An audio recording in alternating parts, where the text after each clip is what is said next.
Capítulo 10. Nefertiti, a Bela chegou. Ao contrário que possa parecer, o casamento do faraó com Nefertiti não foi tão simples como explicamos anteriormente. O protocolo clássico da família real exigia que o faraó se casasse com uma mulher de sangue real. Portanto, ela deveria se casar com alguma de suas irmãs ou meio-irmãs, filhas das esposas secundárias de seu pai. Como o sucessor do trono seria o seu falecido irmão Tutmés, ele é quem deveria desposar a irmã Sit-Amon. Amenófis III, então, prometeu a Aie que casaria o seu segundo, e naquela época inexpressivo filho, com a menina Nefertiti, filha do nobre e respeitado vizir do reino. Assim, Aie estaria ligada à família real diretamente, e a sorte privilegiou ainda mais o ambicioso vizir do Egito, pois além de sua filha fazer parte da família real, ela agora se tornaria a grande esposa real do faraó. Logo após a morte do seu primogênito, Ti tentou persuadir o marido e obrigar o príncipe herdeiro a casar-se com Sit-Amon, mas Aie e o próprio futuro faraó venceram essa batalha. Aie por motivos óbvios e o jovem herdeiro por duas questões fundamentais. Uma delas era o gênio insuportável de sua irmã, sempre mimada e com mudanças radicais de humor. Ela passava dias trancadas no quarto, amaldiçoando a vida e a todos que cercavam, e o segundo motivo era a própria Nefertiti. Ele já tinha ouvido falar muito daquela enigmática mulher que era extremamente afeiçoada ao deus solar Ra. Provavelmente ela seria uma grande companheira em sua missão de unificar o povo egípcio sob a proteção do único e verdadeiro Deus. Por anos, Ti insistiu com seu filho para que ele se casasse com sua irmã. Para não contrariar a mãe, Amenófis IV, postergou seu casamento por vários anos até conseguir convencê-la sobre o seu amor místico em relação à misteriosa Nefertiti. Os jovens egípcios casavam-se geralmente aos 12 anos de idade. O faraó já estava com quase 20 anos e mantinha-se solteiro. Esse era mais um motivo para insinuações sobre a sua masculinidade. Ti, então, resolveu ceder e casar o filho o mais breve possível para assim fechar a boca dos maledicentes que não perdiam uma oportunidade sequer para macular a honra do co-regente do Egito. A chegada da escolhida do rei foi alardeada por toda Tebas, e no dia que a barca real chegou ao porto, uma multidão esperava para ver de perto aquela enclausurada menina que somente os habitantes de Heliópolis conheciam. Os sacerdotes de Amon rezavam para que a futura rainha fosse sensata e colocasse juízo na cabeça do faraó, mas ela vinha de Heliópolis. Boas notícias nesse sentido eles não poderiam receber. Ao descer as escadas da barca real, o povo impressionou-se com a beleza da moça. Seu olhar majestoso fez com que muitos súditos se ajoelhassem perante a Nefertiti, como se ela já tivesse ascendido ao trono. Isso impressionou o faraó, que desceu de seu palanquim e foi recebê-la com um brilho indisfarçável nos olhos. Se minha intuição não tiver me enganado, foi um amor à primeira vista, assim como o meu e disse. Mesmo com traços genéticos diferentes dos padrões de beleza egípcia, o faraó também agradou a moça, que possuía um espírito profundo e enxergava além das formas físicas. Assim, como eu tinha percebido por diversas vezes no faraó, a bela Nefertiti também possuía uma aura dourada a envolvê-la. Aquilo intrigou-me sobremaneira. No futuro, quando eles acolheram o título de casal solar, entre aspas, eu em meu íntimo concordei plenamente com a atribuição que ambos recebiam. Realmente tratava-se de um casal de filhos da luz. Enquanto Sit-Amon era trevas, Nefertiti era a mais pura personificação da luz. O casal real ainda noivou por quase um ano. Eles passaram horas a fio conversando e estudando juntos sobre as questões da divindade solar. As decisões burocráticas de Estado ficaram sob a tutela competente de Aie, que administrava o Egito com sua experiência de anos ao lado do faraó pai. Ramoses dizia-me estar impressionado com a lucidez espiritual de Nefertiti, que enxergava verdades onde até mesmo os grandes iniciados não conseguiam ver. Naquele período, eu perdi o privilégio de estudar com o grande profeta, pois ele só tinha olhos para sua adorada futura esposa. Mas Ramoses não descuidava da minha instrução espiritual. À noite eu e Sé recebíamos os seus ensinamentos e ele tecia suas impressões sobre o casal real. Ramoses dizia-nos com grande empolgação: meus filhos, o Egito realmente está sendo abençoado pelo grande Deus. O Criador de todas as coisas uniu dois espíritos iluminados para trazer a luz à nossa terra. O faraó a cada dia torna-se mais inspirado pelas esferas superiores, e Nefertiti trata-se de uma mulher determinada e com fantástica lucidez espiritual.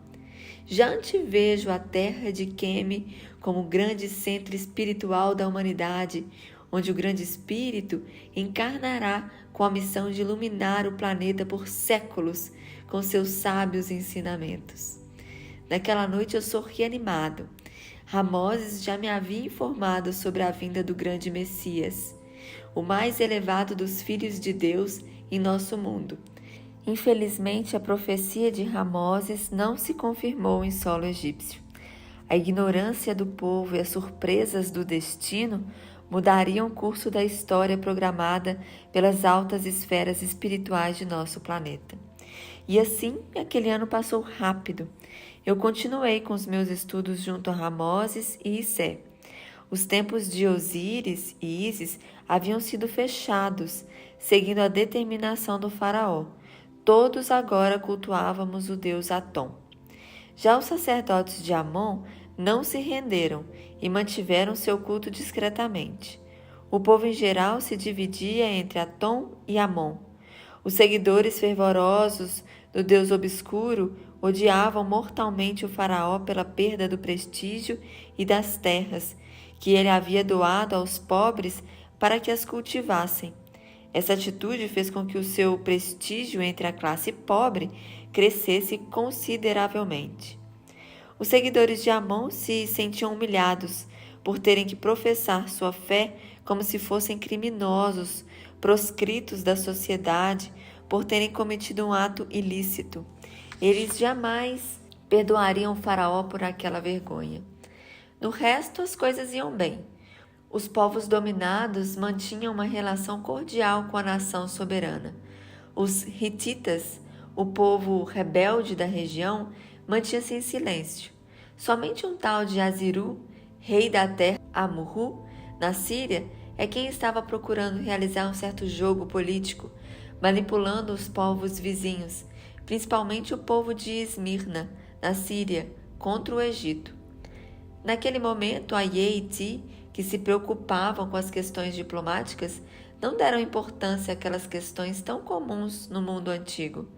A preocupação era em relação ao casamento do co-regente e à sua ideia insólita de realizar sua festa, Set, ou seja, sua regeneração ritual junto com seu casamento com Nefertiti. Normalmente esse ritual, que visa recarregar o faraó de uma força divina sobrenatural, devia acontecer 30 anos após o início do seu reinado. Poucos respeitavam tão longo prazo, mas Amenófis estava extremamente apressado. Ele reinava somente há 5 anos. Logo o faraó possuía pressa em adquirir um suplemento, entre aspas, de poder mágico em vista da obra que pretendia cumprir.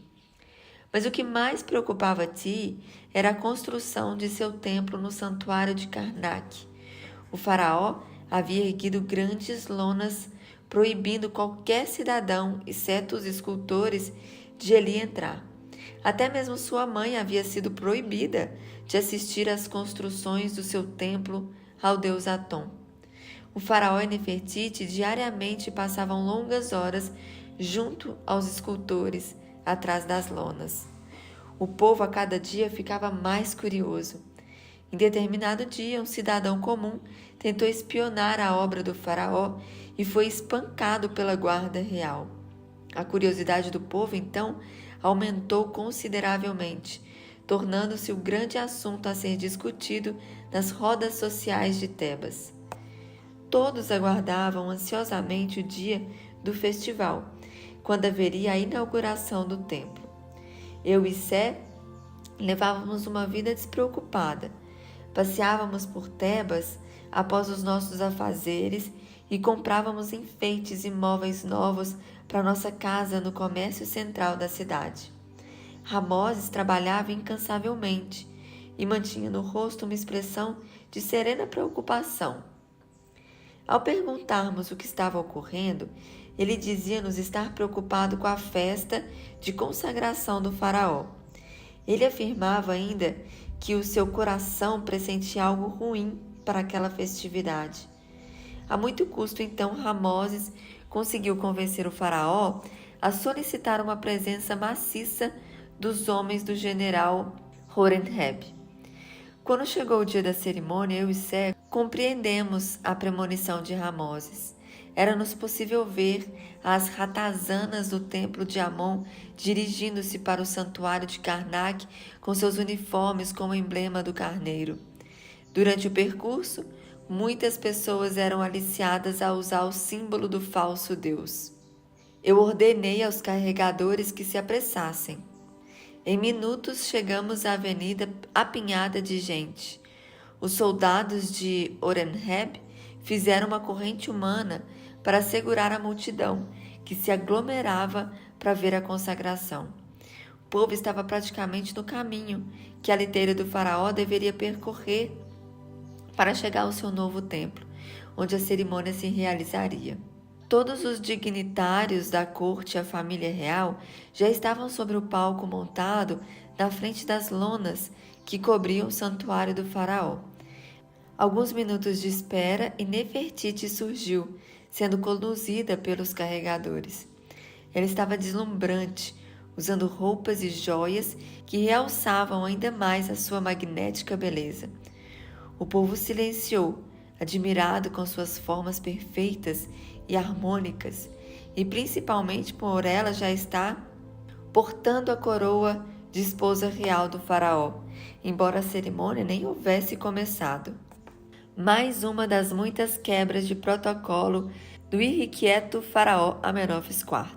Depois de alguns segundos, o público aplaudiu sua rainha e prosseguiu aguardando a presença do faraó, que demorou nada menos do que 45 minutos de angustiante expectativa para apresentar-se. Ele chegou sendo carregado, hirto, como uma imagem, tal qual apareciam os faraós em público durante todos os tempos.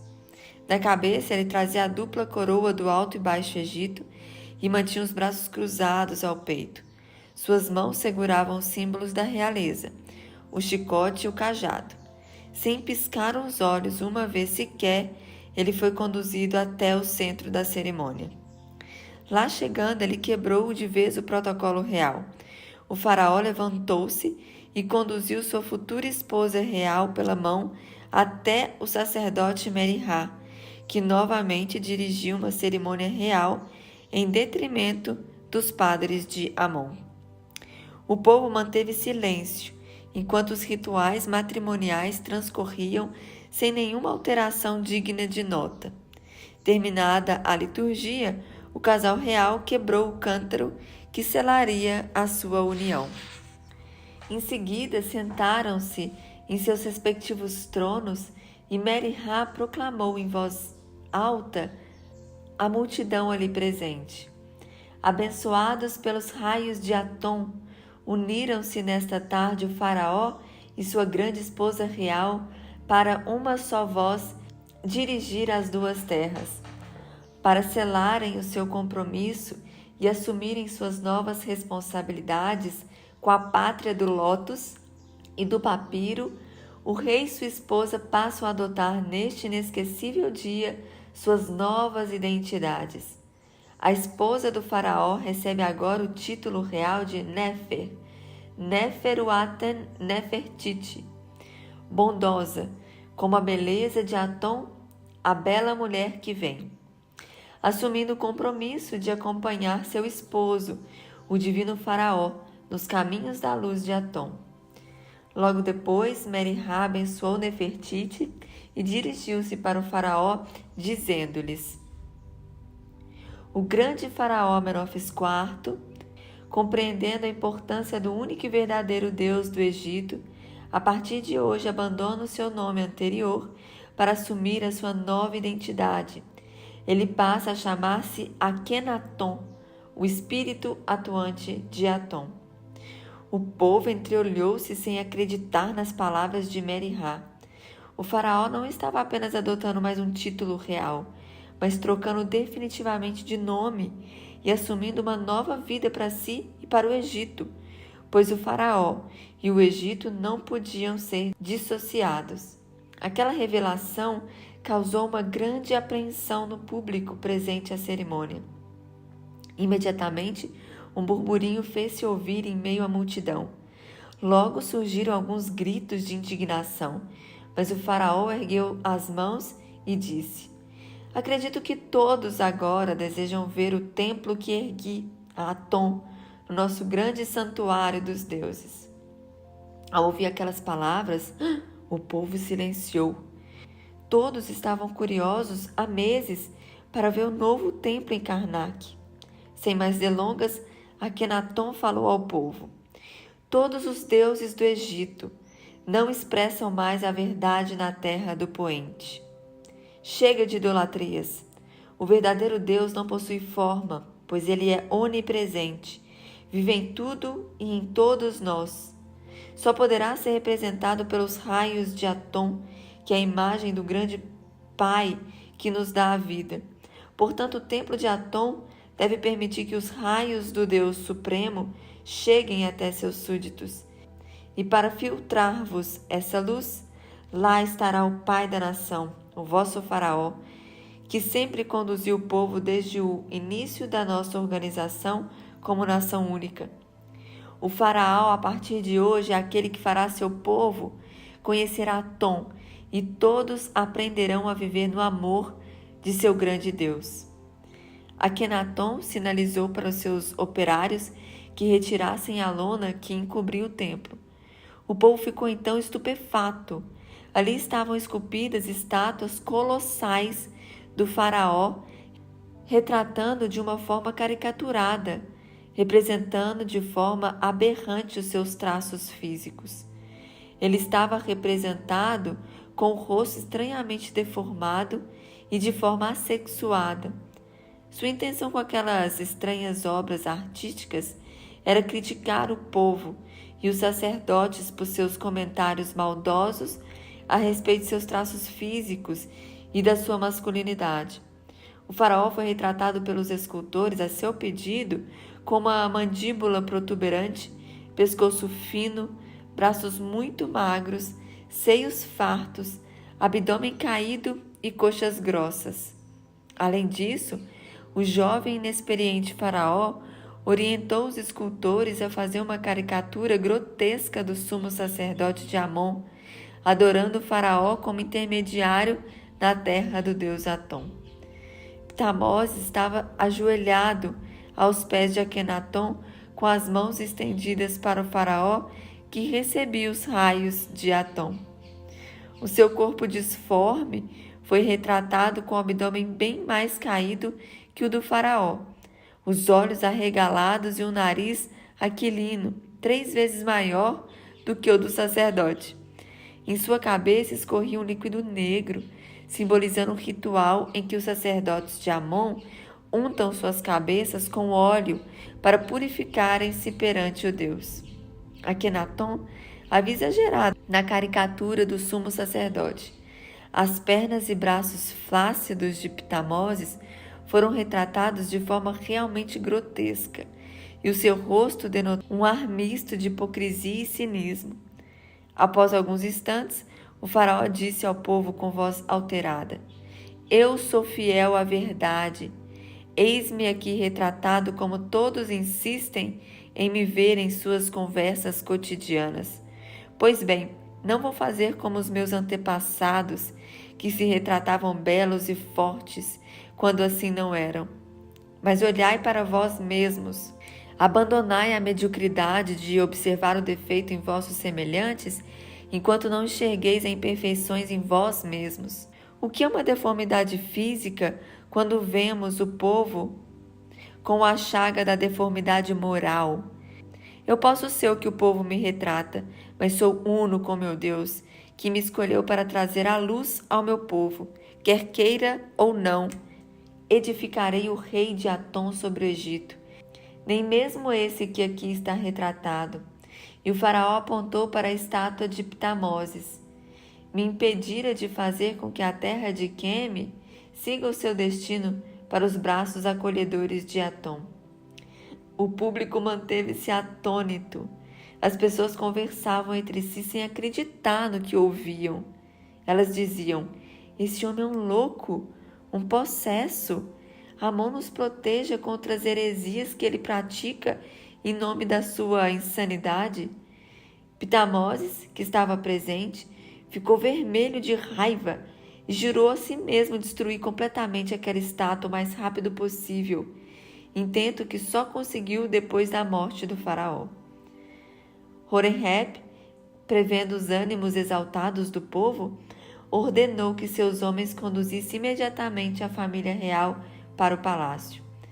Akhenaton demorou-se, discursando ao povo e argumentando sobre a importância de seu Deus. Finalmente, os soldados da guarda real conseguiram convencê-lo a ingressar na liteira real. À medida que o faraó se deslocava na avenida central do templo, o povo começava a gritar: Amon, Amon, restituí-nos, Amon, o rei de todos os deuses. O clamor do povo se tornou cada vez mais audível e logo era ouvido a longas distâncias. Amon, Amon, queremos Amon, restitui nosso Deus, falso faraó. O tumulto desequilibrou os homens que seguravam a cadeira que conduziam a Akhenaton, fazendo com que esse quase caísse do seu trono. Inclusive a dupla coroa do Alto e Baixo Egito caiu da sua cabeça. Os carregadores, aturdidos, olhavam assustados para os soldados, pedindo-lhes ajuda. Os oficiais nervosos, tentando seguir a recomendação do faraó de evitar a violência, impeliram a liteira para frente, atropelando algumas pessoas. O povo assustou-se e interrompeu em irresistível correnteza para cima da guarda real. Os carregadores retrocederam e a multidão dirigiu-se em direção ao faraó para fazê-lo retornar. Os soldados, acreditando ser um ataque ao soberano, partiram para a ofensiva com seus bastões e machadinhas. A situação tornou-se incontrolável. O povo armou-se de pedras e paus, enquanto o exército bem armado utilizou-se de espadas, adagas e machadinhas para defender-se. O sangue verteu pelo solo do templo sagrado. Muitas pessoas morreram sob o olhar chocado de Akhenaton. Ele dizia aterrorizado: Quanta insânia, meu Deus! Parai, parai com essa matança insensata! Mas o tumulto era tão grande que ninguém o ouvia. O cheiro de sangue e suor subia-lhe pelas narinas, desacostumadas com o contato direto com as multidões, ainda mais em meio a uma carnificina. Nenhuma pedra sequer foi atirada ao faraó, que era filho do deus Ra, como os demais faraós, seus predecessores. Ele era um deus na terra, uma pessoa sagrada, e ninguém da multidão ousaria um atentado direto a ele, por mais que muitos ali assim o desejassem. Em seguida surgiram carros de guerra, puxados por cavalos, que entraram no pátio do templo de forma desenfreada, atropelando o povo. Muitos inocentes verteram o seu sangue sobre as patas dos cavalos ou sobre as rodas dos carros de guerra naquela tarde traumática. Os abutres sobrevoavam Tebas por longos dias, atraídos pelo cheiro forte de sangue, fruto daquele triste espetáculo.